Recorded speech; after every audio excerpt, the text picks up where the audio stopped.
आपका हम सबके जीवन में आना एक ब्लेसिंग है हमारे लिए, जो इतने लोगों की प्रॉब्लम आप सॉल्व करते हैं। हर एक एपिसोड का वेट रहता है। Richa Trivedi, first comment, thank you so much for this. पहली प्रॉब्लम पढ़ते हैं। नमस्ते दीदी, मेरी शादी को 10 साल हो गए हैं। 5 साल पहले मेरे हस्बैंड को मेरे अफेयर के बारे में पता चल गया और पिछले 3 सालों से वह थोड़े परेशान रहते थे, और अब वे कहते हैं कि मैं तुझसे उसे मिलवा हूँ गाना। मैंने उनसे कहा कि मुझे नहीं मिलना, पर वह बहुत फोर्स कर रहे हैं। मैं क्या करूं? मैं पिछला सब छोड़ चुकी हूँ, आगे काफी बढ़ चुकी हूँ। अपने हस्बैंड से बहुत प्यार करती हूँ और वह भी मुझसे करते हैं, पर अब मैं उससे नहीं मिलना चाहती। आप बताओ कि मैं क्या करूं? प्लीज दीदी आंसर। सिंपल है, ये आपकी चॉइस है। अगर आपको मिलना होता तब बात अलग थी, लेकिन जब आपको मिलना ही नहीं है, वो हम दिल दे चुके सनम वाले अजय देवगन बनना है उनको, लेकिन आप भी ऐश्वर्या राय ही बन चुकी हो कि एक टाइम होगा जब आप किसी और से इन्वॉल्व हो ही होंगी, लेकिन अब आप पूरी तरीके से अपने पति के साथ इन्वॉल्व हो, तन मन धन से उन्हीं की हो। तो आप ये स्ट्रांगली बोल दो कि कोई जरूरत नहीं है। अगर ये सब मेरी खुशी के लिए कर रहे हो ना, तो मेरी खुशी आपके साथ है। पास्ट होता है, सबका होता है, किसी का ज्यादा लंबा, किसी का थोड़ा छोटा, लेकिन अभी मैं प्रेजेंट में हूँ और मेरी खुशी अगर आपको चाहिए, आप मुझसे थोड़ा सा भी प्यार करते हो, तो मेरी खुशी एक्चुअल में जो है वो आपके साथ है। मुझे उससे नहीं मिलना, ठीक है ना? आप क्लियर कट कह दोगे और वो मिलवाने जाए भी ना, तो आपको पकड़ के बकरी बैल की तरह तो लेके नहीं जाएंगे। मना करो सिंपल कि भाई मुझे जाना ही नहीं है, क्यों? मेरी खुशी आप में है, मैं आपके साथ रहूंगी। That's it. ठीक है, तो ये है एपिसोड 122 के। छोटे बड़े बहुत सारी प्रॉब्लम्स आई होंगी इसमें, जिनके जवाब ढूंढने के लिए मैं आज बैठी हूँ। तो चलो आओ बहन बातें करें।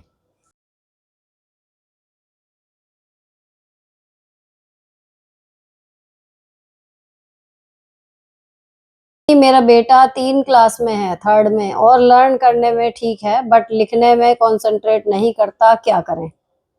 उसको थोड़ी सी प्रैक्टिस ऐसे करवाओ, जब वो लिखे ना, तो आप उसके साथ साथ, जैसे डिक्टेशन कहते हैं, है ना, डिक्टेशन की तरह उसको बोल बोल के लिखवाना शुरू करो, बजाय उसके कि जो उसे याद है वो खुद लिखे। पहले डिक्टेशन बोलना उसको शुरू करो। ये चीज काम करती है। एक बार लाइन फॉर्म करना बच्चा पेपर पे सीख जाता है ना, फिर वो धीरे धीरे, जैसे अभी आपकी आवाज सुन के वो लिख रहा है ना, फिर वो अपने माइंड की सुन के भी लिखने लगता है। तो जो बच्चे ये है कि याद है, सुना सकते हैं, लेकिन लिखते टाइम उनका ध्यान इधर उधर भटकता है, उनका बेस्ट तरीका वही है कि उनको डिक्टेशन करवाओ। ज्यादा टाइम नहीं है तो कम, बस 5 वाक्य, इंग्लिश में, हिंदी में, किसी में भी, और रैंडम, ये नहीं कि उसी के ही हो, जरूरी हो, कभी कुछ बोल दिया कभी कुछ बोल दिया, लेकिन आप उसको डिक्टेशन करवाओ। देखना उससे काफी फर्क पड़ जाएगा।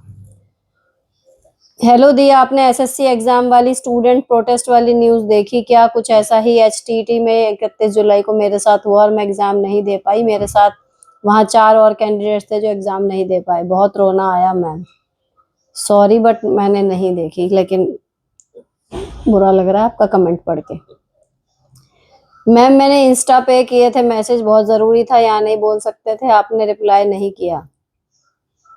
जितना हो सकता है देखो, इंस्टाग्राम पे है ना, दिखती हैं, मैसेजेस होते हैं, मैं पढ़ भी लेती हूँ कई बार, मतलब हफ्ते में एक बार आप मान के चलो ऑन एन एवरेज के मैं इंस्टाग्राम के मैसेजेस खोल के देखती हूँ।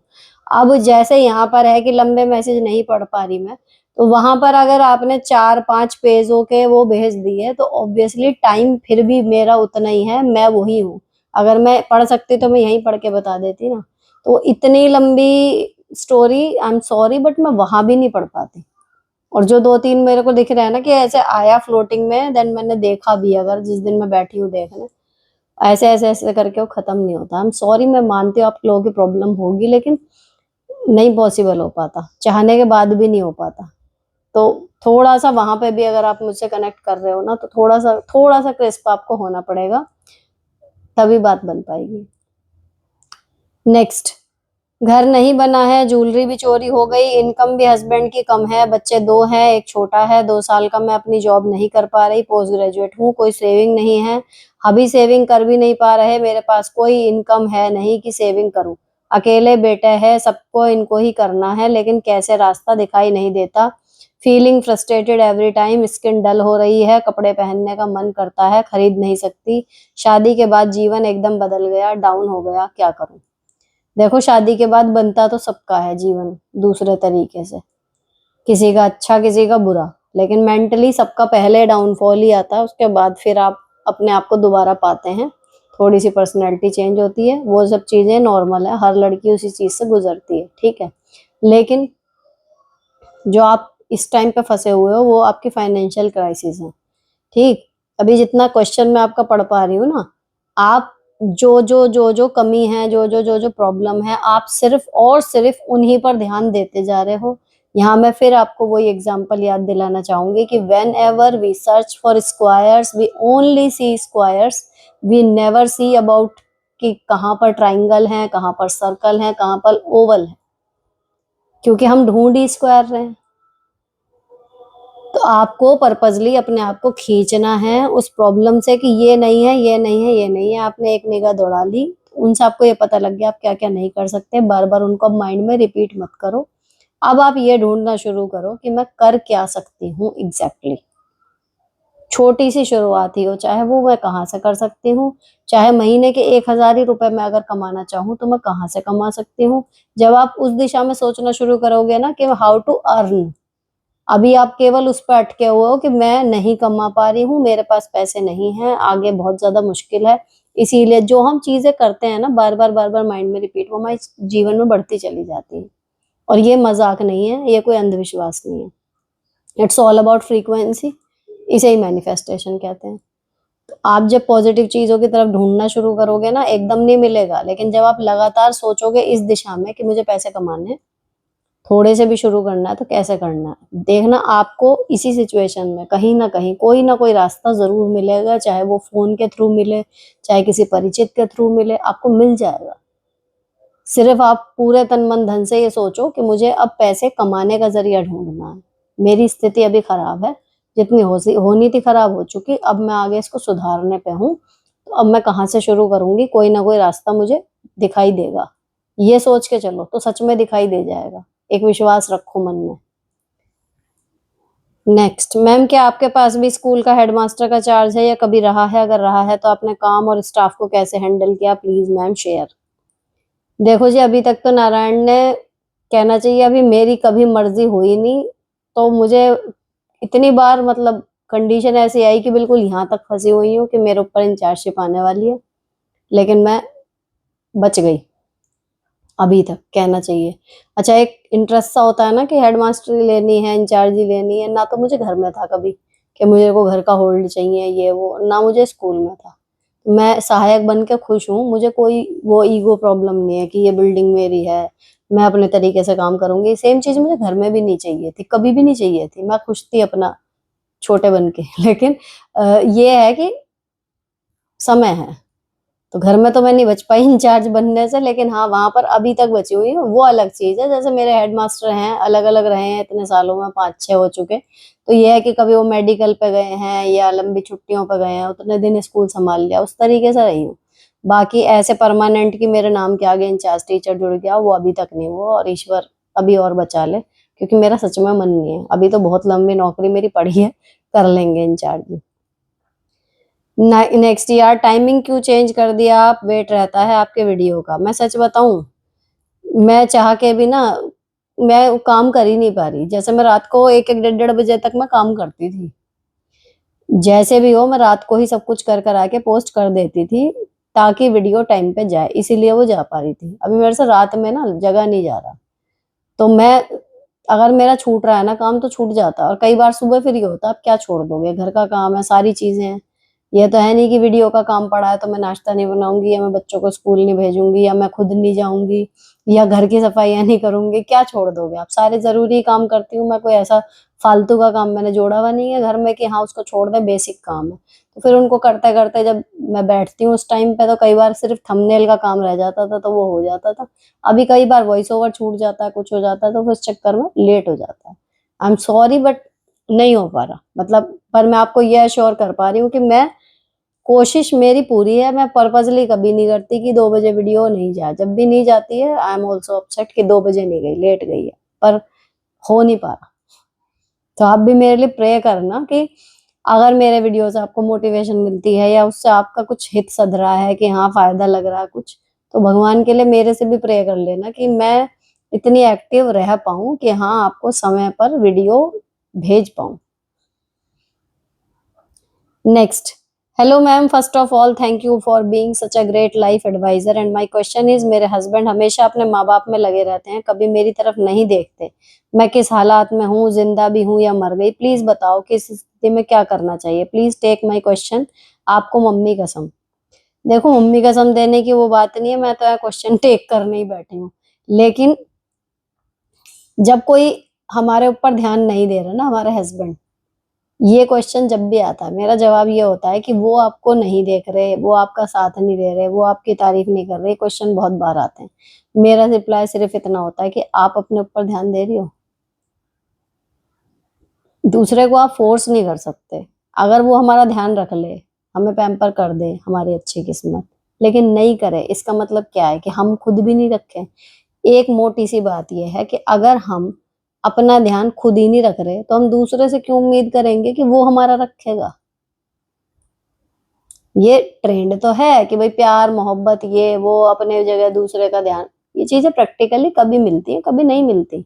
तो ठीक है, अगर हमारे पति हमारी केयर करते हैं, हमें प्यार करते हैं, हमारा ध्यान रखते हैं, अपने माँ बाप के जितना ही हमें भी पूछ रहे हैं, हम लकी हैं। लेकिन अगर ऐसा नहीं हो रहा, इट्स ओके कहना सीखो अपने आप को। अगर वो रख लें तो ठीक, नहीं तो खुद अपना ध्यान रखो। आप मरी हो या जिंदा हो, अगर वो पूछ लें तो ठीक, नहीं तो आप अपना खुद ध्यान रखो। ठीक है ना, अपनी खुशियों की खुद चिंता करो, अपने लिए सामान लाना खुद लेके आओ। जो करना है, जो आप चाहती हो कि आपके पति आपके लिए करें, आप वो खुद करना शुरू कर दो। एक चीज मेरी मान के करना शुरू करके देखो, इतना इंडिपेंडेंट और फ्री महसूस होगा कि यार ये काम तो इतना सा था, मैं बेकार में ही कुढ़ रही थी। सपोज करो आपको कहीं बाहर कुछ खाने पीने का मन है, नहीं लेके जा रहे आपके हस्बैंड, ऑर्डर कर लो, जोमेटो से घर आ जाएगा। बाहर खुद चले जाओ, अगर बाहर आसपास कहीं मिलता है, खुद जाओ किसी दिन अकेले पैसे डाल के पर्स में और लेके जाके खा के आओ, और आके बताना फिर मेरे को कमेंट करके कि कैसा लगा। कोई गिफ्ट लेना है, कुछ लेना है, जाओ और ले आओ जाके। दिक्कत उनके साथ है जिनके ना तो हाथ में पैसे हैं, देते भी नहीं है, देंगे तो उसका उल्टा हिसाब पूछेंगे। मैके से भी सपोर्ट नहीं है। आदमी के हाथ में जब बिल्कुल ही पैसे नहीं होते ना, तब वो असली क्या ना गुलामी वो होती है, बंध जाता है वो। लेकिन अगर थोड़े से भी पैसे आपके पीहर के या आपकी कमाई के, या हस्बैंड वैसे ध्यान नहीं रख ले लेकिन थोड़ा बहुत घर खर्च में दे रहे हैं पैसे वैसे, कोई दिक्कत नहीं है, ध्यान रख रहे हैं ठीक है, नहीं रख रहे अपना ध्यान खुद रखो। नेक्स्ट, हेलो दी, गुड इवनिंग, आज बहुत सुंदर दिख रहे हो, थैंक यू। दी, क्या पीरियड में हनुमान चालीसा का पाठ कर सकते हैं, मुझे मुंह जबानी याद है, प्लीज आंसर। जी बिल्कुल कर सकते हैं। भगवान की प्रतिमा को या भगवान से जुड़ी हुई चीजों को छूने को कहीं ना कहीं मना करते हैं। और मैंने इस पे उनका भी सुना था, शायद प्रेमानंद जी महाराज जो है, मुझे एग्जैक्टली नाम याद नहीं है, अगर मैं गलती कर रही हूँ सॉरी, लेकिन जो यहाँ पे चंदन सा लगा के बोलते हैं ना, राधे राधे वाला ज्यादा बोलते हैं मंत्र, तो वो उन्होंने बोला था कि अगर तीर्थ स्थान पे जाके, किसी ने पूछा था कि तीर्थ स्थान पे जाके, मान लो वैष्णो देवी पे गए हैं या कहीं और गए हैं, केदारनाथ वगैरह, मंदिर तक चढ़ाई में जाते हुए पीरियड्स हो जाएं तो क्या ही करेंगे। तो उसमें उन्होंने ये बोला था कि भाई वहां की किसी चीज को, चढ़ावे को, भगवान की प्रतिमा को, इन सब चीजों को छुओ मत, लेकिन वहां खड़े होके आप हाथ जोड़ लो, दर्शन कर लो। ठीक है ना, कि वो भी तो क्या ना प्रकृति की एक रचना ही है, तो वो चीज है, तो वही मुझे भी लगता है कि आप छुओ मत प्रतिमा को या किसी चीज को, लेकिन आप हाथ जोड़ के पाठ तो कर ही सकते हो, जो भी कर सकते हो। नेक्स्ट, दी, मेरे हस्बैंड सिंगल भाई हैं, 3 बहनें, पर कभी राखी पे फोन भी नहीं करते। हम मारवाड़ी हैं, नंदों के घर काम में अच्छा खासा रकम ले जानी पड़ती है, सब करते हैं, फिर भी पेरेंट्स ने ऐसी बॉन्डिंग ही नहीं बनाई बच्चों में, बहनें आपस में खुश, पर फर्ज में ससुर भाई भाभी को ज्ञान देते हैं। अब राखी पर घर जाने वाले हैं, मेरा तो मन नहीं होता, पर हस्बैंड के लिए बुरा लगता है। अच्छे लोगों के साथ ऐसा क्यों होता है, मेरी बेटी तो पराई है, पर वो तो इकलौते भाई और बेटे हैं, वहां जाऊं तो कैसे डील करूं वहां। ज्यादा सोचो मत, भाई बहनों का मुद्दा है, जो चल रहा है चलने दो। बीइंग अ भाभी, जस्ट अपने पति की परछाई बनो और जैसे जैसे चल रहा है चलने दो। फालतू की चीजें अपने दिमाग से करने की जरूरत नहीं है। अगर मेरी सलाह आपके लिए मैटर करती है तो just be shadow of your husband. Hi Sunita ji, पहले तो थैंक्स, आपने मेरे बहुत सारे प्रॉब्लम सॉल्व किए हैं। Love you. फिर से मेरी प्रॉब्लम है, मेरे पति कभी तो बहुत अच्छे से बात करते हैं, कभी कभी तो जैसे मैं उनकी जिंदगी में बस काम के लिए ही हूँ। बहुत इग्नोर करते हैं, ना कॉल ना एसएमएस का जवाब। क्या करूँ, मैं बहुत परेशान हूँ, प्लीज बताना जरूर। देखो, हमेशा 12 महीने एक जैसा तो कोई भी नहीं होता। और एक चीज वो होती है, पति पत्नी या प्रेमी प्रेमिका या हमारे माँ बाप, है ना, सगे भाई बहन, शादी से पहले वाले, शादी के बाद वालों की तो नहीं कह सकती ये चीज। एक ऐसा रिश्ता होते हैं कि हमने उन्हें पा लिया तो हम इनसिक्योर नहीं होते उनको लेके, तो उनको लेके कई बार हम लापरवाह हो जाते हैं। अब ये लापरवाही ना कहीं एक अपनेपन का भी वो है प्रूफ। लेकिन अति में हो जाए तब आपको सोचने की जरूरत है। लेकिन मान लो वो किसी काम में व्यस्त है, या उनकी लाइफ में सब कुछ नॉर्मली चल रहा है, या किसी काम के स्ट्रेस में है, वो कुछ भी है, और अब उनको लग रहा है कि ठीक है, मतलब पत्नी तो मेरी है ही ना। अब आप ऐसा तो है नहीं कि वो एक दिन कॉल नहीं करेंगे तो आप नाराज हो के आई हेट यू कह के रिश्ता तोड़ दोगी। तो वो चीज एक सिक्योरिटी उनमें है, तो कई बार लाइफ नहीं चलती अकॉर्डिंगली। घर में है, मान लो हमें अपने काम की परेशानी है, तो उस दिन हम अपने लाइफ पार्टनर से थोड़ी सी कम बातें करते हैं, उतनी ज्यादा चिल्ले पोए या हंसी मजाक की बातें नहीं होती। तो इसका मतलब ये नहीं है कि ओ आज तो बस मैं काम के लिए ही हूँ। हो जाता है, it's not a big deal. आपको भले लग रहा हो, लेकिन जब कभी ऐसा हो तो एक बार को पॉजिटिवली ये सोच लिया करो कि मे बी कहीं और ज्यादा उलझी हुई है एनर्जी उनकी, इसलिए नहीं कर पा रहे। जस्ट कभी जब बात हो कि सब ठीक है ना, बस इतना भी पूछ लो ना, तो वो समझ जाते हैं कि अच्छा मैं इस चीज में इसको इग्नोर कर गया। ठीक है, तो थोड़ा सा पॉजिटिव लो उनकी साइड से भी। नेक्स्ट, मेरा सवाल ये है, जब एक बहन कभी भी अपने भाई को कुछ समझती ही नहीं, कभी भी राखी पर भी नहीं आती, सिर्फ भाई ही जाए तो राखी तो बांधेगी वरना नहीं। लास्ट ईयर भाई ने बहन को घर बुलाया, राखी पर नहीं आई, जबकि वो बिल्कुल पास एक मोहल्ले में रहती है। ना ही भाई से बोली कि वो नहीं आएगी। पूरा 1 साल हो गया, कभी भी ना भाई से बात की, ना ही भाई के बच्चों से बात करती है। ऐसे में भाई को भी छोड़ देना चाहिए क्या? वैसी बहन को आप अपनी राय दें। अगेन बात वही है, भाई और बहन के बीच का मामला है। अगर भाई को लगता है कि भाई बहुत हो गया, मेरे से तो नहीं हो रही अब, तो छोड़ दे। अगर भाई को नहीं लग रहा, तो अगर आप उनकी वाइफ हैं तो कोई आपका मतलब नहीं है इसमें बीच में, मेरे हिसाब से। ये भाई बहन के बीच की बात है कि रिश्ता चलाना नहीं चलाना। दी, मेरा क्वेश्चन ये है, मेरी बेटी 6 साल की है, ओवर ईटिंग करती है, कहीं जाऊं तो खाने पर टूट पड़ती है, शर्म आती है तो समझा दिया है, घर पर हाँ हाँ बोलती है, फिर वहां ओवर ईटिंग कर देती है, खाने को देखकर पागल है। क्या करूं? लोग सामने कुछ बोलते नहीं, पीछे पीछे बोलते होंगे। ओवर ईटिंग, क्या ही करें इसका। देखो कई बार मैं भी ये इंस्टाग्राम पे पेज देख रही हूँ ना, योगा नामा, इसका भी कहीं ना कहीं वो अंदर साइकिल चल रहा होता है कुछ बॉडी में, कि हमें ऐसा लगता है कि हमने पेट भर के खाना नहीं खाया, है ना। और उसका जब वो एंड बताते हैं ना, तो वो वही बोलते हैं कि आपकी, मतलब वो तो थोड़ा ज्यादा साइंटिफिक हो जाएगा जो उन्होंने बताया था, लेकिन simply walk, exercise, strength training इसमें काम करती है। अब सुनने में ऐसा लगता है कि जो लोग जिम करेंगे उन्हें तो और ज्यादा भूख लगेगी। नहीं, वो ओवर ईटिंग वालों के लिए उनमें बता रहे हैं, और मुझे वो लॉजिकल लगता है। सारी चीजें वो मतलब बॉडी पार्ट के रोल प्ले करके समझाती है, तो वो ना मुझे समझ में आया। आपको लग रहा है कि हमें भूख लग रही है, हमें भूख लग रही है, मतलब आपकी बेटी की बात कर रही हूँ, और वो खाती जा रही है। अंदर उसकी सेल्स में प्रॉब्लम हो रही है, इसलिए उसको ऐसा फील हो रहा है कि वो खाती जा रही है। तो अगर वो फिजिकल एक्टिविटी में इन्वॉल्व नहीं है ना, तो उसको इन्वॉल्व करो। कुछ भी, रोप जंपिंग या साइकिलिंग या दौड़ना, इसको पर्पजली किसी भी तरीके से टाइम टेबल में फिक्स करो ताकि वो कर जाए, और फिर देखो शायद उसमें फर्क पड़ जाए। और बाकी वही है कि वहां जाके थोड़ा सा स्ट्रिक्टनेस भी बढ़ा सकते हो। कुछ आपका डर और कुछ बॉडी अंदर से ही रिएक्ट ऐसा करेगी, तो शायद आपको लगे कि वो छोड़ दे। ज्वेलरी का लिंक जो इस वाले में पहना था मैंने दिया होगा डिस्क्रिप्शन में, जो भी मैं पहनती हूँ। जैसे आज ये पहने हुए हैं, ये तो मेरे लोकल मार्केट के हैं, लेकिन ये है ऑनलाइन, तो इसका लिंक आपको मिल जाएगा टैग प्रोडक्ट में भी। और वो भी देखो कितना सुंदर है ना। और ये सूट भी अमेजोन का है, इसका भी लिंक। तो जो भी मैं पहनती हूँ, माइक या जो भी चीजें ऑनलाइन ली हुई होती है, मैं उनका लिंक प्रोवाइड कर देती हूँ। तो जिस भी वीडियो में आपको कुछ मेरा पहना हुआ अच्छा लगे, उसके डिस्क्रिप्शन में चेक कर लिया करो एक बार। नेक्स्ट, दी मेरे फादर इन लॉ एक्सपायर हो गए हैं। मेरी नंद कहती है मुझे पीहर नहीं चाहिए और मैं अपनी माँ से मिलने आऊंगी। तुम मुझे टी और वाटर नहीं देना और ना ही कोठली कोथली देना। और दी मुझसे और मेरे पति से जलती है। मेरे हस्बैंड भी 20-25 साल से दोनों से नहीं बोलते। मेरी नंद भी लड़ाकू टाइप की है, झूठ भी बोलती है और माँ भी उन्हीं का साथ देती है। दोनों बेटों में ही फर्क करती है। मुझे क्या करना चाहिए, प्लीज टेल। जब वो कह रही है मुझे कुछ देना नहीं ये वो, तो सीधे कह दो कि भैया फिर यहाँ मत आओ, मम्मी को वहीं बुला लिया करो मिलने। कल को तुम यहाँ पे ये बोल दोगी कि मैं तो आती हूँ, मेरी भाभी मुझे कुछ पूछती नहीं। या फिर दूसरी चीज है, वो भले कहे कि टी और पानी मत दो, टी और वाटर मत दो, कोथली मत दो। कोथली का तो देखो छोड़ सकते हो, एक बार उसकी माँ के सामने कहलवा दो कि ठीक है, मम्मी के सामने बोल दो एक बार कि नहीं दे, उसकी वीडियो बना लो प्रॉपर, ताकि कल को जब भी कहीं मुंह चलाए कि मेरे को तो पीयर वाले नहीं देते, आपके पास एक वो होगा कि भैया खुद मना करके गई थी।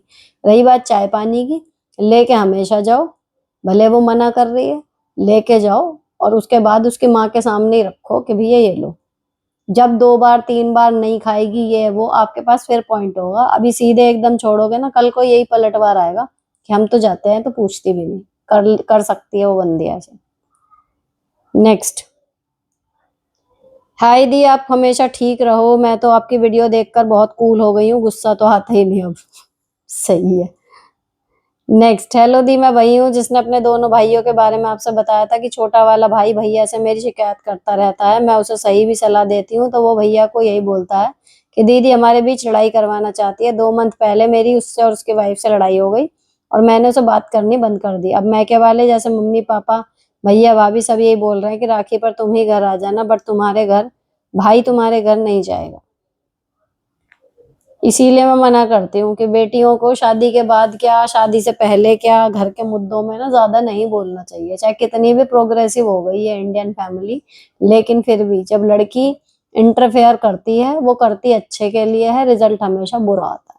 मैं ये नहीं कही लड़की बुरे के लिए करती है ना। टेक्निकली अब आपका घर वो है जो आपके पति का घर है, आप वहां पर सब कुछ ठीक रखें। और यहाँ पर कहीं ना कहीं भाभी को, मम्मी को, भाई को, उनको हैंडल करने देना चाहिए। अब आप सलाह दे रही हो कि जी मैं सही के लिए सलाह दे रही हूँ। सलाह मैं हमेशा कहती हूँ जब दो जब कोई मांगे। बिना मांगे सलाह देने वाले का हमेशा यही हश्र होता है जो आपकी कहानी में हो रहा है। अब चली जाओ, है ना, कम से कम ये तो कह रहे हैं कि भाई तुम आ जाओ, वो नहीं आएगा, चली जाओ। कम से कम बात करना, सलाह भूल के भी मत देना। अपना राखी बांधो, टीका करो, हंसो बोलो, नॉर्मल बात करो, बच्चों से मिलो और अपने घर वापस। जब तक स्थिति सामान्य ना हो जाए यही स्थिति रखो। और अगर ये है कि नहीं मुझे तो चाहिए पूरा, कि जब तक मेरी चलेगी नहीं मुझे चाहिए नहीं, तो भाई छूट जाएगा पीहर। नेक्स्ट, आप कुछ स्पेशल ट्रीटमेंट कर रहे हो क्या? दिन पर दिन खूबसूरत होती जा रही हैं आप। नहीं, क्योर इसकी नहीं चल रहा। लेकिन बात वही है ना, जब आप तैयार होते रहते हो तो एक आदत हो जाती है, वही चीज है। नेक्स्ट, हेलो दी, आप हमारी ऑल विटामिन की गोली हो जिससे हर दर्द दूर हो जाता है। थैंक यू सो मच हमारी लाइफ में आने के लिए। आपके आंसर सुन के आधे दुख तो यूं ही दूर हो जाते हैं। मेरा सवाल है कि क्या इंश्योरेंस पोस्ट में कराएं या एलआईसी में कराएं, कौन सा वो बेस्ट है, कौन सा इंश्योरेंस लेना चाहिए? मुझे लगता है एलआईसी इज बेस्ट।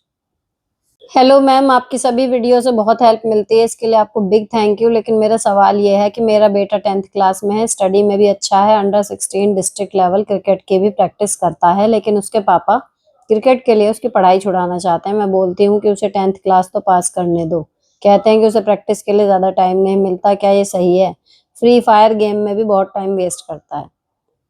10th तो सही में कर ही लेनी चाहिए। अगर वो फ्री फायर गेम ना खेलता होता तब शायद मैं कहती कि भाई हो सकता है आपके पति को लग रहा हो कि उसका फ्यूचर वहां पर बहुत ब्राइट है ना, वो खेल सकता है टीम इंडिया के लिए, तो हो भी सकता है। लेकिन करा लो, कोशिश यही करो मान जाए कि 10th तो कर ही ले।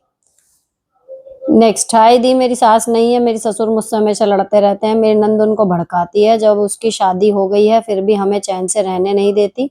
वहां अपने ससुराल में भी लड़ती है और पीहर में भी। बोलती है मुझे हिस्सा चाहिए, पीहर नहीं। और ससुर के नाम ही हमारा घर है, वो उसको लेना चाहती है।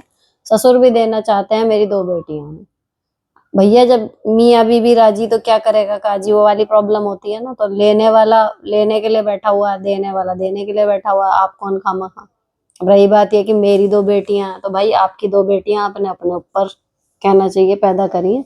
ससुर के वो नहीं है कि वो करेगा ही करेगा पूरा, तो सब्र करो। अगर वो देंगे तो आपका कोई मतलब नहीं है उन्हें रोकने का, ना आप रोक पाओगे। नेक्स्ट, हेलो मैम, मेरे ससुर जी नहीं है, सास 75 ईयर्स की, हमेशा बीमार रहती हैं, अभी 1 साल हुए, बहुत सीरियस कंडीशन में थी। मेरी प्रॉब्लम यह है कि सास और एक 29 ईयर ओल्ड टीचर ननद ग्राउंड फ्लोर पर रहती है। मैं सुबह जल्दी उठकर उनका नाश्ता लंच बनाती हूँ, स्कूल से आकर सोती है, उन्हें बेड पर खाना पीना सब चाहिए, हमेशा खाने में कमी निकालती है, उनका खाना पीना बिल सब हम करते हैं, घर पर कुछ खर्च नहीं करती, कभी मेरी हेल्प नहीं करती। उनका एक बॉयफ्रेंड है, मिलते हैं पर शादी के लिए कहो तो इनकार करते हैं, डर लगता है सास को कुछ हो गया तो उनका हम कैसे करेंगे। बहुत परेशान हूँ, क्या करूँ प्लीज बताइए।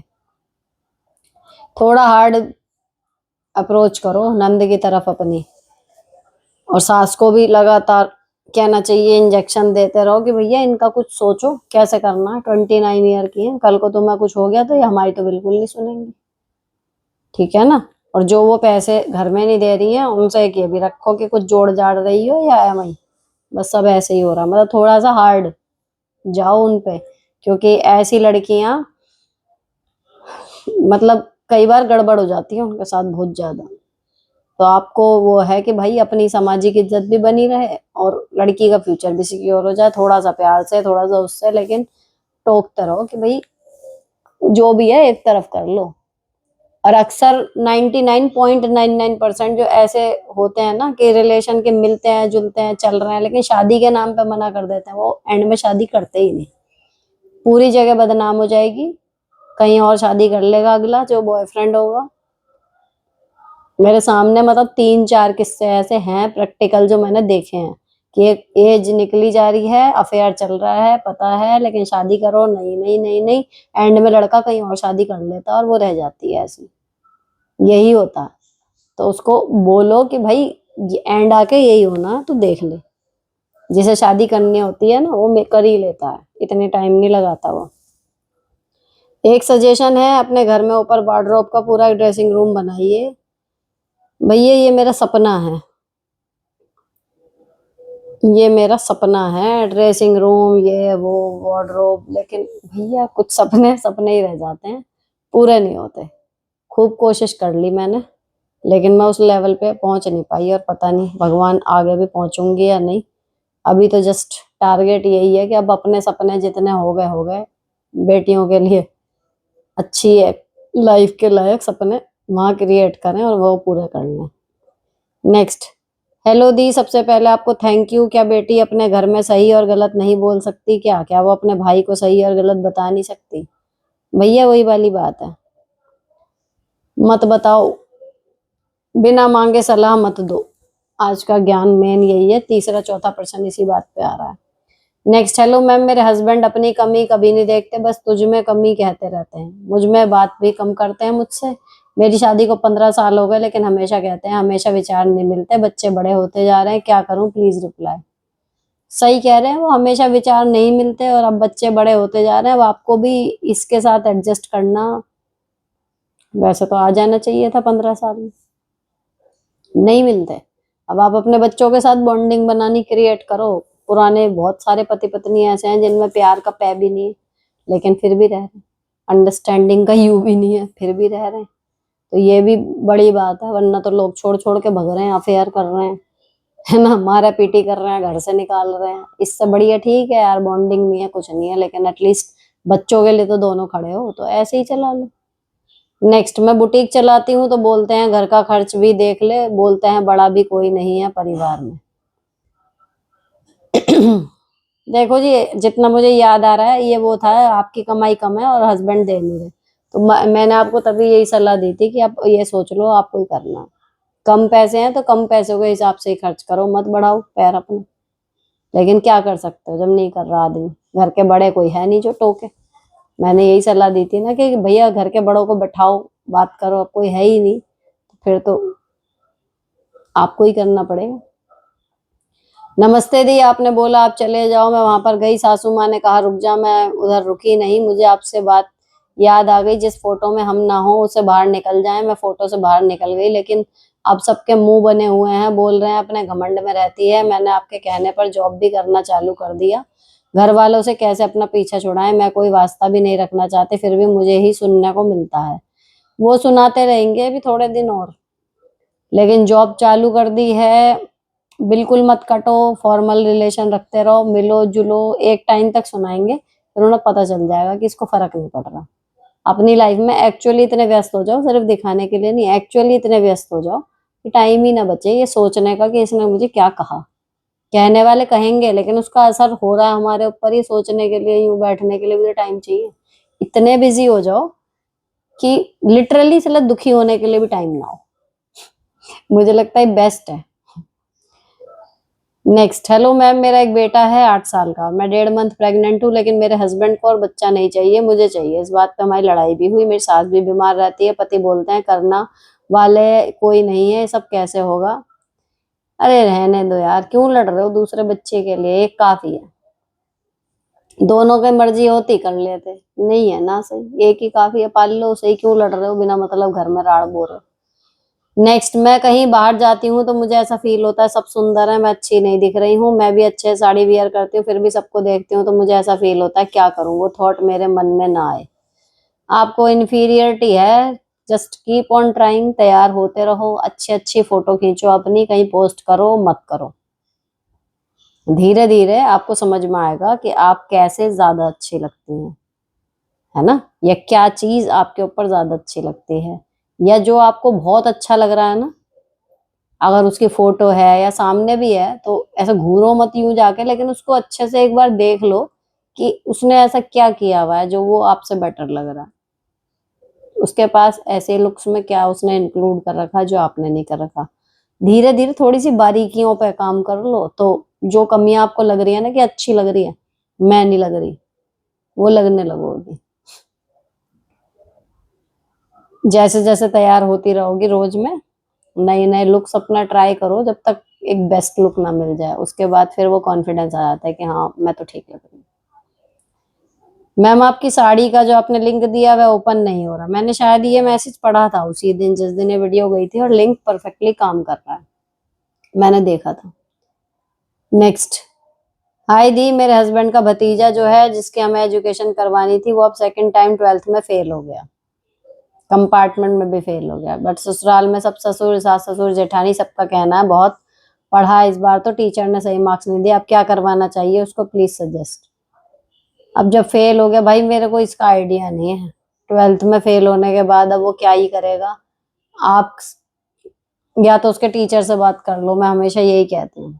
इसमें मेरे को नहीं है आइडिया इस टाइम पे कि 12th के बाद में क्या बेटर होता है। कल को मेरी लड़कियां भी आएंगी ना, तो मैं एक्चुअली इनके टीचर से ही बात करने वाली हूँ कि हाँ अब इसके आगे क्या करना सही रहेगा।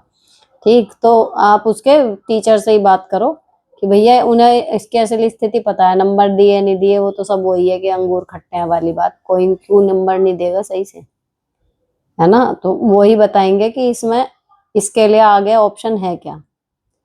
हाय दी, ऑलवेज गॉड ब्लेस यू। आपको तीनों चैनल से जुड़ी हूँ, लिव लाइफ इजी में स्टार्टिंग से कनेक्टेड हूँ, मैं गुड जॉब में हूँ, 10 से 6 टाइमिंग है, हस्बैंड भी गवर्नमेंट में है, बेटा 4 साल का है, एलकेजी में, कोई बैक सपोर्ट नहीं है, मैं एमपीपीएससी की तैयारी करना चाहती हूँ, प्लीज आप डिटेल में ऐसा डेली शेड्यूल बताएं जिससे जॉब, बेटा, घर के काम और 4-5 घंटे की स्टडी के लिए टाइम मैनेज कर सकूं।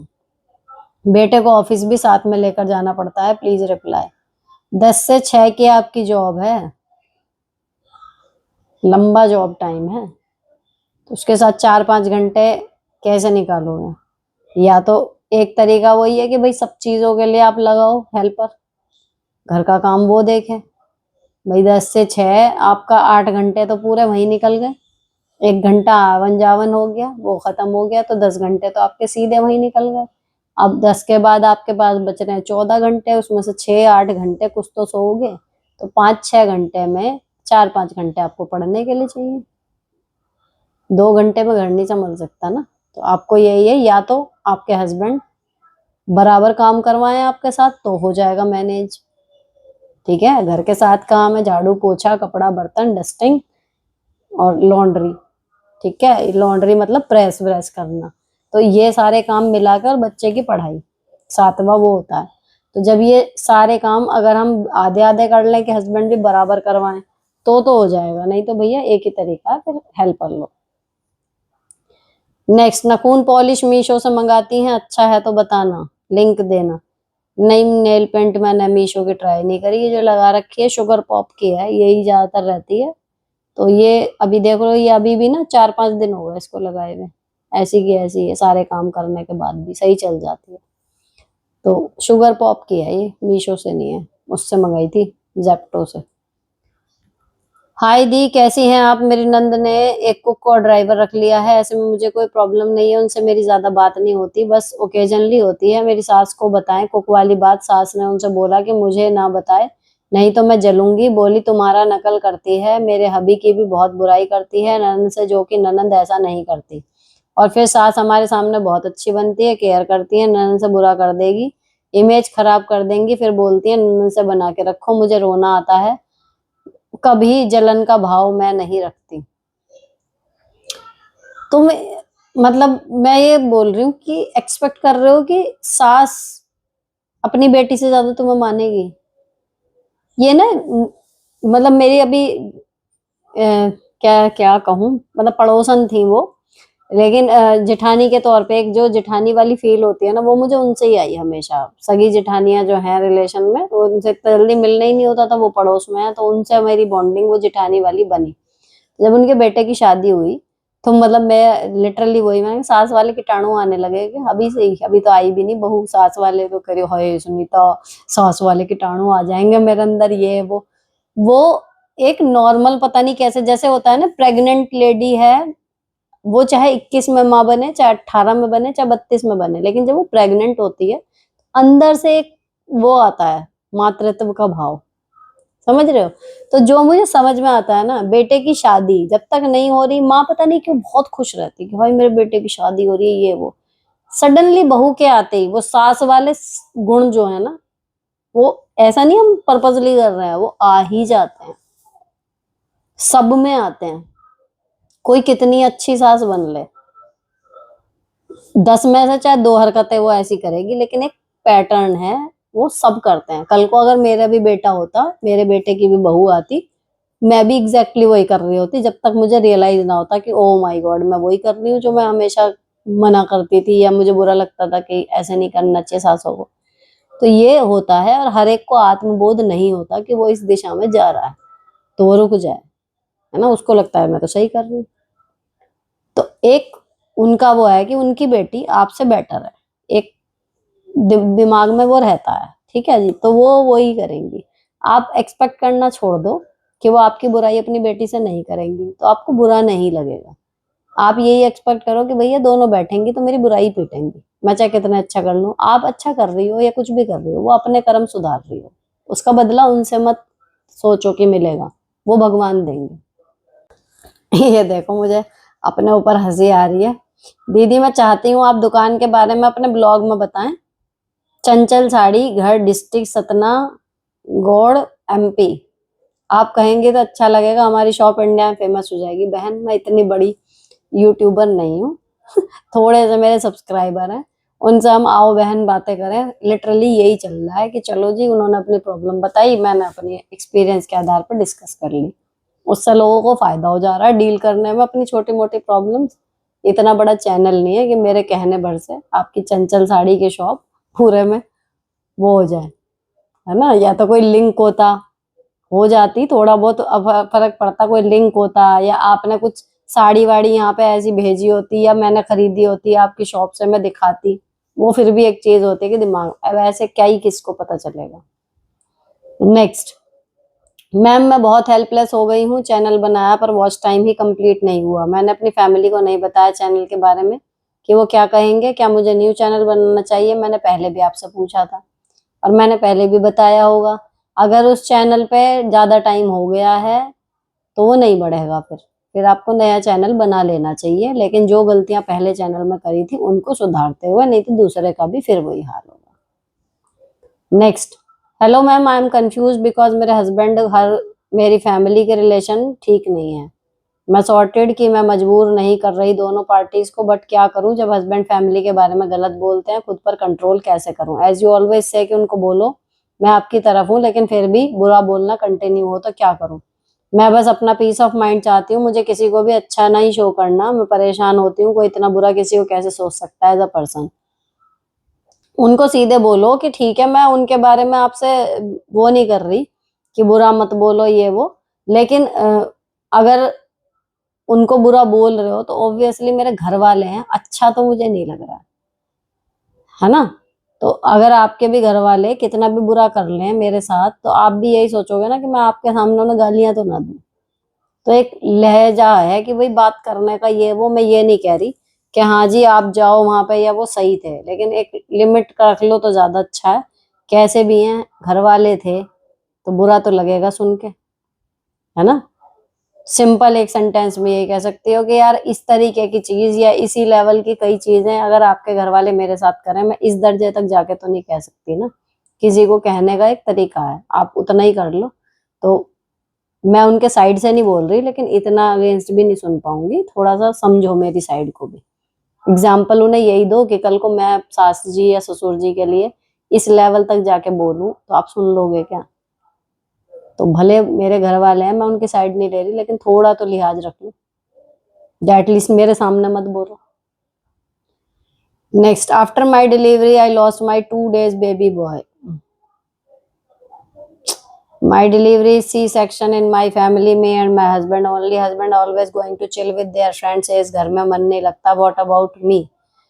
काम वाली तो है लेकिन पूरा दिन फ्री हूँ। हो सके तो जॉब कर लो यार, बाहर निकलो, या फिर अपना जॉब के लायक अगर शरीर नहीं है तो अपना कोई फ्रेंड्स का ग्रुप हो वो क्रिएट कर लो, जिम ज्वाइन कर लो अगर टाइम हो गया है थोड़ा प्रेगनेंसी। हाय दी, किसी के साथ अच्छा चल रहा है, फिर किसी भी बात पर तू मैं होने पर जल्दी से वापस कंफर्टेबल नहीं हो पाती, इस कारण से सभी रिश्तों में टूट फूट चल रही है। ऐसा ना हो, क्या करूँ, मेरी एज 35 है। ये होता है, लेकिन कोशिश करो जल्दी से जल्दी वापस आने की। और दूसरी चीज़ ये है, कंफर्टेबल हो या ना हो, एक फॉर्मल रिलेशन रखना आना चाहिए, जो मुझे अब आ गया। मैं कंफर्टेबली नहीं, कॉन्फिडेंटली कह सकती हूँ कि हाँ, अगर मेरा किसी आदमी की शक्ल देखने को मन नहीं कर रहा ना, मन कर रहा है चप्पल लेके उसके बजा दूँ, इतनी तेज भी मुझे गुस्सा आ रहा ना उस पर। लेकिन अगर मुझे ये है कि ठीक है, गुस्सा आया था जिस बात पे, वो बात खत्म हो गई एंड दैट्स इट। अब मुझे ना उससे लड़ना है ना मुझे उससे बनानी है, तो मैं उससे नॉर्मल हाँ हूँ नमस्ते ठीक हो इतना तक भी बात कर लूँगी। और वो मुझसे पूछेगा तो मैं हाँ हूँ मैं जवाब भी दे दूँगी, है ना। तो जरूरी नहीं कि हम जाके उसके गले मिल गए, यार यार आज तो बहुत दिन में आए हो या घर आना, वो सब खत्म।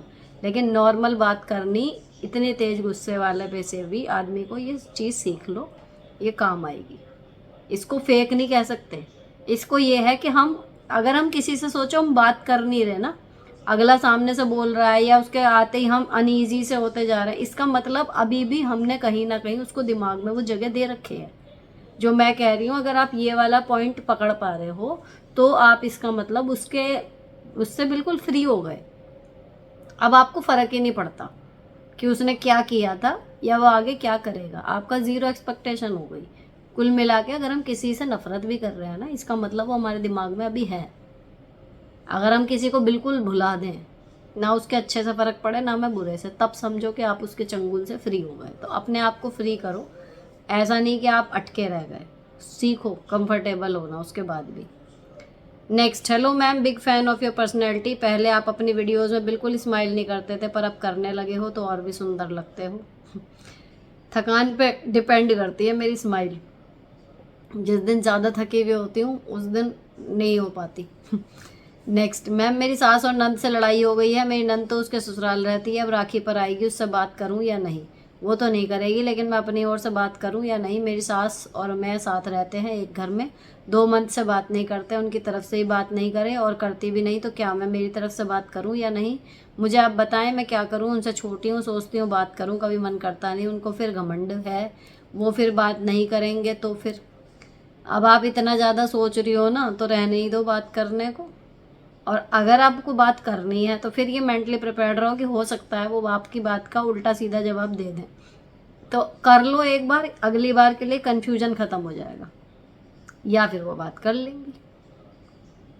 ठीक है, अगर आप मेंटली प्रिपेयर्ड हो सकती हो इस चीज़ के लिए कि वो सामने से घमंड में जवाब देंगी तो आप ले लोगी, तो आप बात कर लो। लेकिन अगर आपको 1 से लाख तक भी ये बर्दाश्त नहीं होगा कि आपने बात करी और सामने से वहाँ से रिप्लाई नहीं आया, तो आपका धूम तनाना हो जाएगा, तो भाई मत पड़ो चक्कर में, क्योंकि हो तो दोनों चीज़ सकती हैं। हो सकता है वो बात आपसे ढंग से कर ले, हो सकता है ना करे। तो देख लो आपकी बर्दाश्त कितनी है। अब नेक्स्ट, मैम मैं मायके जाना चाहती हूँ राखी पे, लेकिन हस्बैंड नहीं भेज रहे, घर पर सास ननद भी है, बहाने बना रहे हैं, मुझे क्या करना चाहिए? कहती रहो कि भैया जाना है, ये तो काम सारी ज़िंदगी के हैं, जाना है मुझे। कोई स्ट्रॉन्ग रीज़न है तो बताओ, जो इस साल स्पेशल है तो मैं रुक जाऊँ। लेकिन ये जो बता रहे हो अगर ये हर साल के हैं तो फिर तो मैं ऐसे कभी भी नहीं जा पाऊँगी, सीधी बात। दीदी आप जो कपड़ों की शॉपिंग करते हो हॉल के लिए, आप सब अपने पास रखते हो फिर रिटर्न करते हो? मैंने इस पर पूरा वीडियो बना दिया है, justify your blessing with Sunita वाले चैनल पे, आप उसको देख लेना। नेक्स्ट, दीदी मेरे हस्बैंड गवर्नमेंट टीचर हैं, उनका भी यूट्यूब चैनल है, यूट्यूब चैनल का पेमेंट उनकी सैलरी अकाउंट में आता है, तो इस बार टैक्स बन गया, तो क्या यूट्यूब अकाउंट मेरे नाम पर नहीं हो सकता? चेंज होकर मेरा अकाउंट नहीं लग सकता? और क्या ऊपर से SIP भी उन्होंने खुद के नाम करवा रखी है? क्या कोई प्रॉब्लम हो सकती है? भविष्य में टैक्स कैसे लगेगा, कैसे प्रक्रिया रहेगा? मेरे कहने से ही मेरे हस्बैंड ने SIP स्टार्ट किया, पर उनके नाम कर लिया, मेरे नाम नहीं किया। SIP से तो देखो कोई दिक्कत नहीं होगी, टैक्स बनेगा, वो तो हमारी इन्वेस्टमेंट है। लेकिन ये यूट्यूब चैनल का जो पेमेंट उनके सैलरी अकाउंट में आ रहा है, इसका ये है कि भाई गवर्नमेंट एम्प्लॉय होने के नाते अब वो उस चीज़ को मानेंगे नहीं मानेंगे, लेकिन कुल मिला के जितना भी टैक्स उनका बन रहा है ना, उसको मतलब देते रहें, टैक्स को बचाएं ना किसी और तरीके से, टैक्स भरते रहें। और दूसरी चीज़ जो आप पूछ रहे हो कि अब चेंज हो सकता है क्या, तो वो चेंज नहीं होता। स्टार्टिंग में आपने जिसके भी कागज़ लगाए हैं, पैन कार्ड वगैरह लगाया है, अकाउंट में उसी का नाम जाएगा। आपको पूरा नया चैनल, नया वो पूरा अकाउंट ही दूसरा चेंज करना पड़ेगा, तो फिर उसमें दोबारा अर्निंग के लिए फिर क्राइटेरिया पूरा करना पड़ेगा।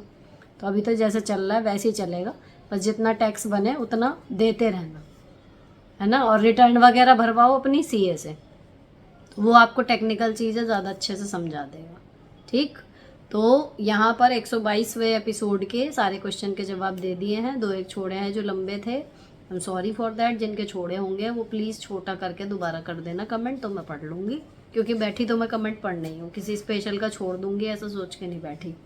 तो यहाँ पर ये एपिसोड फिनिश होता है। अच्छा लगा हो तो चैनल को सब्सक्राइब कर देना, आपका कोई कमेंट हो कमेंट कर देना, और मिलती हूँ आपसे एपिसोड 123 के जवाबों के साथ परसों। Till then, bye bye.